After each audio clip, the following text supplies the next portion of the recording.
anak kuliah yang ingin membuat video untuk hiburan. Setelah lulus, kami memutuskan untuk tidak menyerah. Kampanye crowdfunding Wong Fu adalah untuk film pertama kami berjudul Everything Before Us. Kami bekerja sama dengan Indiegogo. Kata mereka, biasanya kalau yang diminta lebih sedikit dari yang dibutuhkan, penggemar akan memberi lebih. Anda akan mengira setelah kampanye selesai dan dana diperoleh, maka semua selesai. Tapi kalau orang melihat kesuksesannya, momentum itu terus berjalan. 1, 2, 3, 4. Pertama namanya Walk the Dog.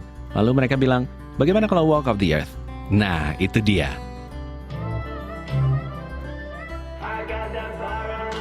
Ini adalah kampanye berkelanjutan. Tiap membuat video, Anda menerima uang atas membuat video itu. Itu yang kami lakukan, terus membuat video. Kami tidak hanya membuat satu video dan selesai. Kami ingin menulis lagu, merekamnya. Jadi Patreon sangat cocok untuk ini karena kalau orang lain hanya untuk satu proyek saja. Sedangkan kami membuat 2 atau 3 video per bulan. Jadi hal ini memungkinkan kendali penuh itu ada di tangan kami. Buka laman terakhir ya. Oke, semua buka laman terakhir. Pengalaman crowdfunding kami unik. Bagi saya tiap proyek harus memiliki makna atau tujuan berbeda. Harus sangat khas sebagai pembenaran. Kenapa kami meminta bayaran. Ini cara yang hebat untuk benar-benar terhubung dengan pemirsa. Giliranku di dalam booth. Bagusnya pink atau kuning?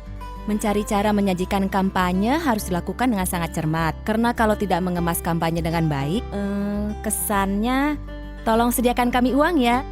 Supaya kami bisa terus melakukan hal yang kami suka. Bagi saya, video iklan adalah alat paling penting. Awalnya kami cuma duduk dan menjelaskan ke orang tentang hadiahnya dan kenapa kami memerlukan uang untuk membuat video. Tapi kami ingin menjadikannya lebih spesial. Ya. Boneka, kita sebagai boneka. Bagus. Ada orang yang belum pernah kami temui dan memberi jumlah uang yang signifikan. Dan ini menarik karena kami belum memikirkan cara agar kami bisa bertemu atau berterima kasih kepada orang ini. Akhirnya kami sadar bahwa orang-orang ini adalah teman kami yang menyukai cerita kami dan merasa terhubung dengannya. Jangan beri janji lebih, bahkan yang sederhana seperti kami akan mengirimkan stiker.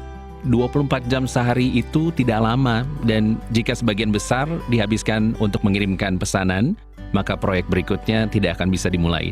Tapi coba tawarkan hadiah yang masuk akal, yang tidak terlalu membebani Anda atau perusahaan Anda. Media sosial itu alasan kesuksesan kami dan aku rasa kalau kami meninggalkannya selama 2 bulan, sama saja seperti kami itu menghilang. Ini tentang menciptakan kepribadian yang dapat dikenali dan didukung. Hey, saya kenal orang ini. Menurut saya itulah mengapa YouTube luar biasa, karena Anda bukan hanya mendukung merek, tapi juga orang di baliknya.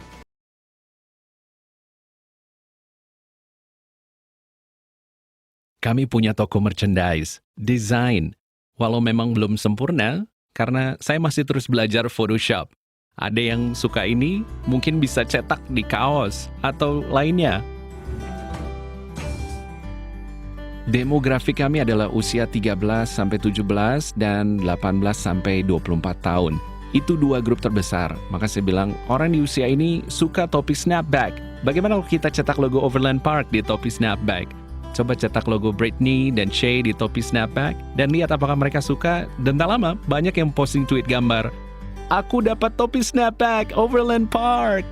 Acara kami dimulai dengan membangun karakter. Kami mulai mendesain pakaiannya. Kami memperlakukan ini sebagai merek yang bisa diambil dari acara dan jual di toko kami. Sangat sederhana.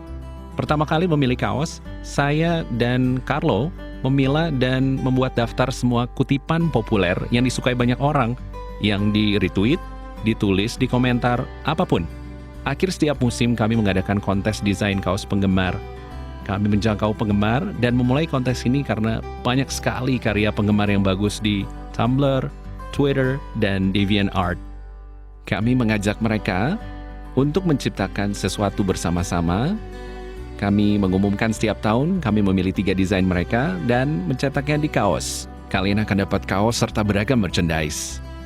Rencana media sosial kami cukup jelas. Karakter kami, Mackenzie punya Twitter sendiri, Britney punya Facebook sendiri, akhirnya Trisha punya Instagram sendiri. Itu cara kami berinteraksi dengan penggemar. Yang penting adalah bersikap jujur dan transparan, bicara langsung ke orang yang menonton video Anda.